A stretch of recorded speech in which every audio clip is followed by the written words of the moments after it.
Добар ден, драги штиклени, овде од населбата Баби, драги пријатели, драги присутни. На почетокот дозволете да ви го честитам големиот македонски празник, 23 октомври, денот на македонската револуционерна борба. Ден кога е формирана македонската револуционерна организација, подосна преименувана во ВМРО. ВМРО која што секогаш била и ќе остане заштитник на македонскиот народ и македонските интереси. Драги пријатели, видовме низ овој период дека СДСМ немаат ниту проекти, ниту некоја сериозна програма. И токму затоа ни зборуваат за воздух, за ветер, за магла. Она што беше карактеристично во првиот круг беше дека направија едни класични африкански избори, со втерување страв, со заплашување на луѓето, индивидуално, човек на човек, паќајќи на многу луѓе заплашувања, уцени, застрашувања и еден масовен подкуп на многу места. Историја многу црни пари, кои што веројатно некој им ги дал. Толку многу пари тие не можат да обезбедат.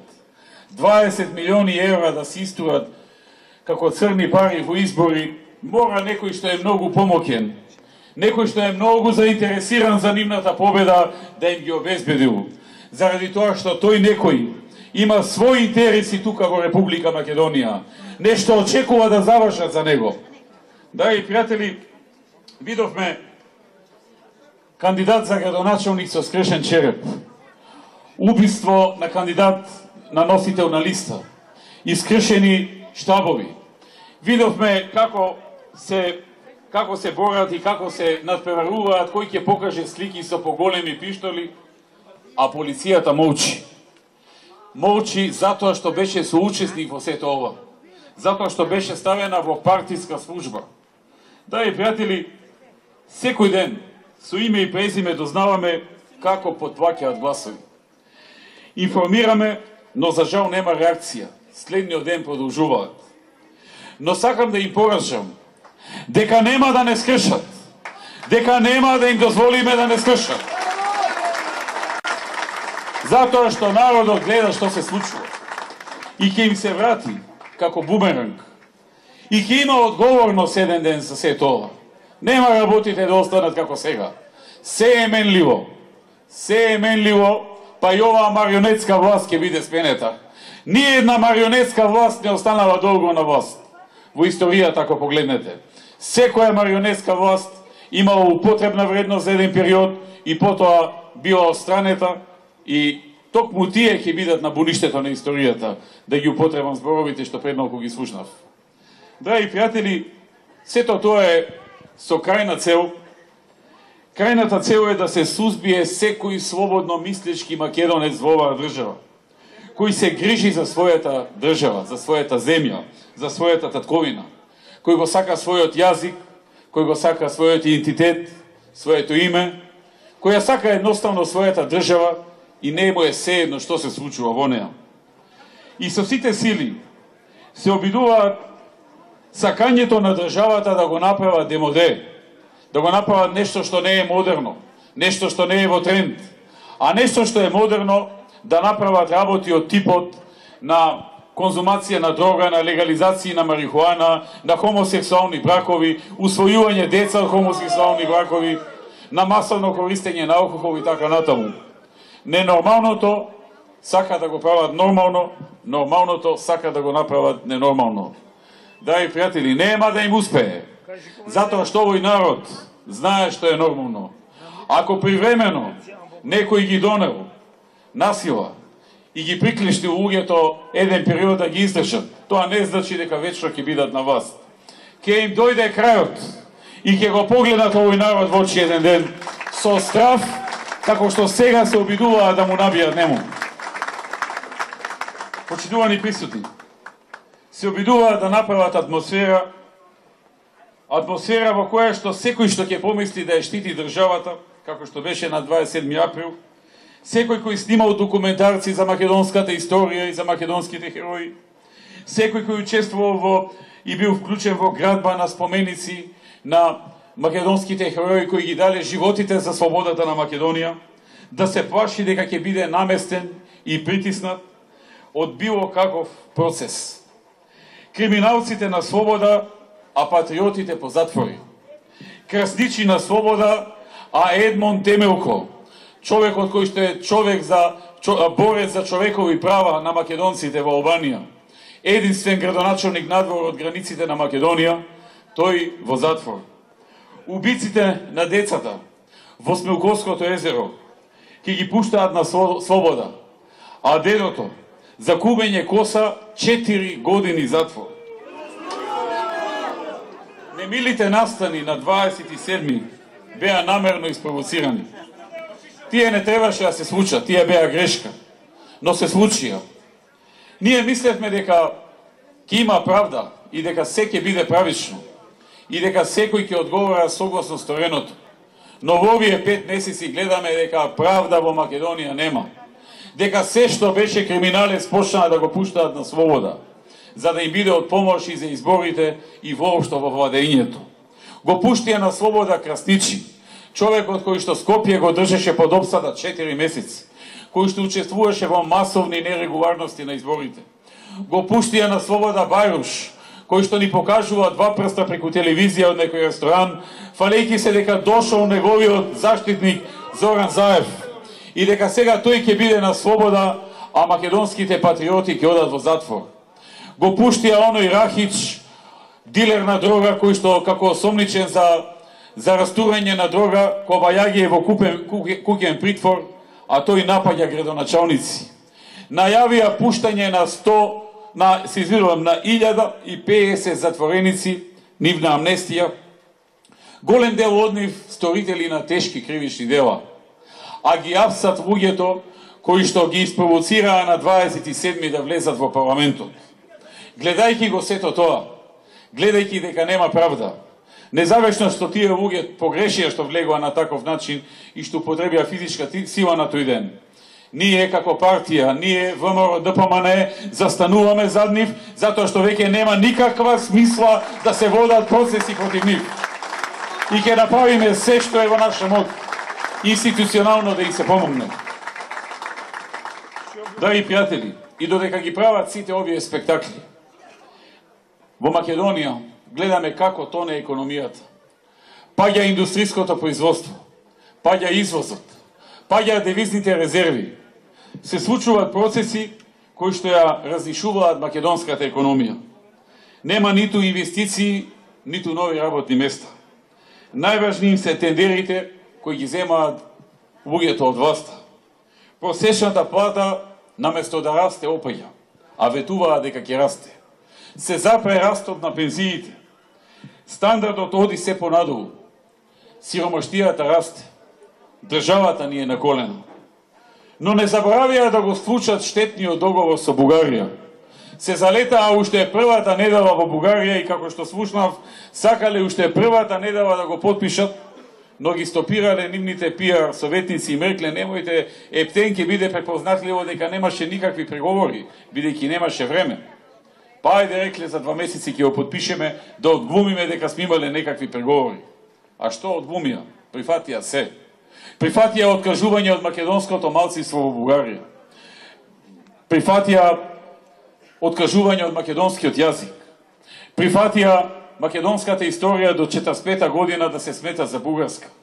Прифатија промена на учебниците по историја, во кои што ќе пишува дека Илинденското востание не било македонско, туку било бугарско. Во кои што ќе пишува дека првата пушка на 11 октомври против фашистите, крената од македонскиот народ, не била прва пушка против фашистите, туку била дел од идеолошкиот конфликт помеѓу левицата и десницата во Македонија, односно помеѓу различните идеолошки страни на бугарското население во Македонија. Во тој правец сакаа да именуваат и прифатија, односно потпишаа договор да именуваат историјата. Затоа имаа и време и веднаш се затрчаа да го направат.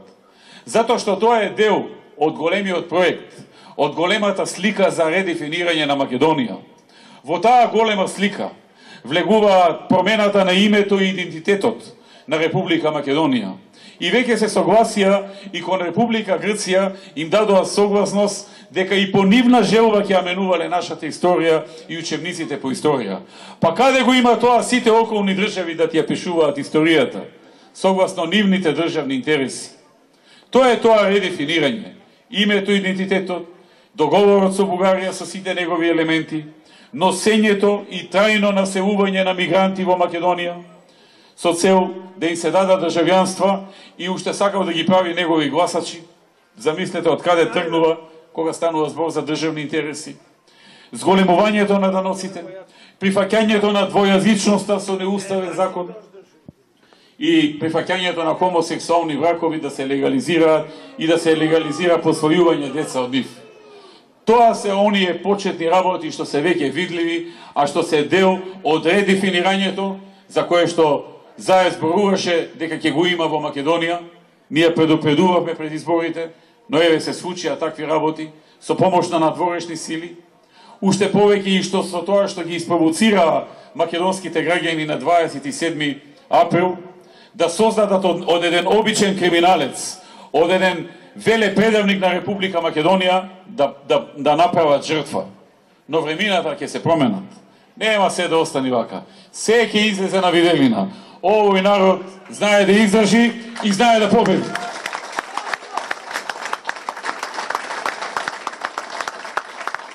Драги пријатели, владеа со страв за да не се види големата слика, оваа за која говорев. Но нема хунта која победила народ. Нема помрачување кое не било осветлено од народ. Порачувам дека нема да не скршат. Нема да им дозволиме да не скршат. Нема да не поколебаат, ниту да не уплашат. Заеднички ќе се спротивставиме. Да не дозволиме апсолутна власт во државата. Да не дозволиме шерифи и монаси. Да не дозволиме да ги одземаат бастионите на ВМРО ДПМН како што е Штип.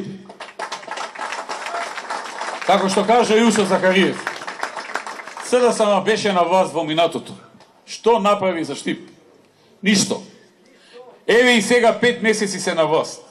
Имаат и пратеник, тој сега се кандидира и за градоначелник. Што направија за Штип? Па кратко било времето од 5 месеци, а не беше кратко за Јушо Захариев 300 работи да направи во овој период. Драги пријатели, вие се сеќавате дека кога ВМРО ДПМН дојде на власт во 2006 година, невработеноста беше околу 12.000 луѓе. Сега е падната на активни околу 2.500 баратели на работа. Тоа е ВМРО ДПМН. Така се работи за народот. Така се работи за луѓето. Истовремено, заедно со програмата што Илчо Захариев ја презентира, ќе се обезбеди и за учениците од прво до пето одделение здрав и бесплатен оброк, кој ќе го покрие општината и ќе овозможи здрава храна за учениците и растретување на домашните буџети на граѓаните на Штип. Општината Штип и Илчо Захариев ќе овозможат можности за граѓаните за стекнување на собствен дом на оние кои го немаат. По символична почетна цена од 1 евро метар квадратен за земјиште, но и укенување или намалување на трошоците за комуналии, за да можат луѓето на многу полесен и поевтин начин да се изградат куќа. Нудиме концепт во кој ќе нема неосветлена и неасфалтирана улица и во секое мало ќе има парк. За Штип, драги пријатели, наша цел е подобрување на патната инфраструктура во Штип. И затоа ќе продолжиме со изработка и реконструкција на локални патишта во Кошево, во Почивало, во Шашаварлија, во населбата Три Чешпи, во Чардаклија, во Балканска, во Македонка, во Железничка, во Дузвак, на улиците Сутјеска, Крушевска република, Панче Караѓозов, поврзување на булевар ЈНА со булевар Партизанска. Предвидуваме изградба на обиколница од булевар Гоце Делчев до Бања Кежовица, преку населбата Пребег, со која значително ќе се олесни сообраќајот во центарот на градот, особено комуникацијата помеѓу населбите надвор од градот, а секако и оваа населба никогаш ниту била, ниту ќе биде заборавена. При градските населби ќе се поврзат со градскиот водоводен систем и тоа ќе обезбеди граѓаните да пијат исправна и чиста вода. Предвидуваме и изградба на главна водоводна линија, за да се обезбеди доволна количина на вода за пиење за технолошко-индустријската развојна зона и за поврзување на постоечката дистрибутивна мрежа на индустријскиот дел. Ветуваме уредување на коритото на реката Брегалница, од потекот кај Бања Кежовица до Чардаклија, со урбани содржини како игралиште, трин патека и друго. Ќе извршиме и санација на средното училиште Коле Нехтедин и на основното училиште Тошо Арсов, како и доградба на општинското основно училиште Славико Арсов. Предвидуваме и гасификација на секундарната мрежа во Штип, со која дополнително ќе се олесни работата на индустријските капацитети, на компаниите и директно ќе допринесе и за помош на граѓаните да имаат поевтин енергенс. Гасот веќе од Куманово го донесовме до Штип. Следува разгранета мрежа низ градот, што се нарекува секундарна гасификација. Ветуваме изградба на 3 кошаркарски баскет игралишта, скейт парк, велосипедска патека за екстремен спорт. Се предвидува и затворен пливачки базен. Се предвидува и нула толеранција за дивите депонии. Во секое село, во секој урбан блок, ќе се одреди место каде што би можел да се транспортира отпадот. Драги пријатели, вие знаете дека ВМРО ДПМН изгради човечки капацитети, некој од нив ги донесе од диаспората, кои што се добро тренирани и знаат како да убедат инвеститори да дојдат од надвор и да отворат нови работни места во Македонија. Тоа го видовте тука, во технолошко-индустријската развојна зона во Штип, која што ја направивме од нула и која што почнавме да ја полниме со фабрики, а пак фабриките почнаа да се полнат со нови вработени. Она што сакам да ви го кажам е дека со победата на ВМРО ДПМН во Штип, со победата на Илчо Захариев, тие наши кадри ќе продолжат да работат за носење инвеститори во Штип. Тие ќе се поврзат со Илчо Захариев, ќе станат негови советници, негови соработници и ќе направиме се овде во Штип да се донесат нови инвеститори. Овде, каде што на власт ќе биде ВМРО ДПМН, да се отвораат нови работни места и за Штип и за околните општини. Вие тоа го знаете. Како што знаете, како ВМРО ДПМН вети и го формираше Универзитетот Гоце Делчев, а потоа го разви, го разграни во многу факултети, со огромен број студенти, со многу дисперзирани студии, со многу научни работници. Штип стана студентски град, препон со млади луѓе, препон со енергија и град од каде допрва ќе излегуваат нови умови, нови успешни луѓе, кои што дел ќе останат во Штип, дел ќе ги надминат границите на Штип, но нема да го забораваат Штип и секогаш ќе помагат. Како што сите ние, кои што имаме некој потек во Штип, не го забораваме и помагаме. Да сте живи и здрави. Во недела сите масовно, да не ме плашат, да го победиме стравот, да го задржиме достоинството, да го задржиме интегритетот, да излезиме и масовно да го поддржиме Илчо Захариев. На нивното набивање страв да одговориме со пркос и со гласање за Захариев. Да живее ВМРО ДПМН!